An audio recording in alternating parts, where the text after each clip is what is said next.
খবর 24 সাথে আপনাকে স্বাগত। নতুন নতুন খবর জানার জন্য আমাদের চ্যানেলে চোখ রাখুন।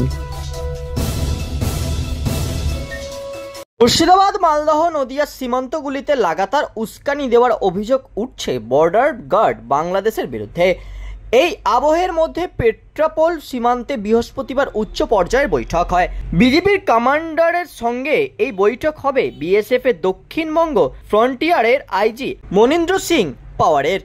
কেন বারবার এ ধরনের উস্কানি জানতে চাওয়া হবে বিজেপির কাছে। সূত্রের খবর, এদিন বেলা 11টা এই বৈঠক শুরুর কথা। সূত্রের খবর, এই বৈঠক থেকে বিএসএফ এর আইজি যশোর ডিভিশনের আঞ্চলিক নয়া কমান্ডারের কাছে জানতে চাইবেন বর্ডার গার্ড বাংলাদেশে যে ধরনের আচরণ করা উচিত তা কেন পাওয়া যাচ্ছে না। কেন বাংলাদেশের কমান্ডার ছুটে এসে ভারতীয় ভূখণ্ডকে নিজের বলে দাবি করছেন।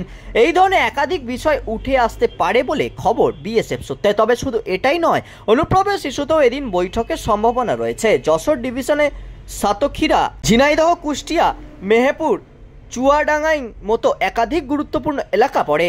এই জায়গাগুলি অনুপ্রবেশকারীদের অন্যতম আতুরঘর হিসেবে পরিচিত। সেক্ষেত্রে অনুপ্রবেশ রুখতে বিজেপি আর কি করা উচিত তা নিয়েও আলোচনা হবে। রিপোর্ট, খবর 24/7।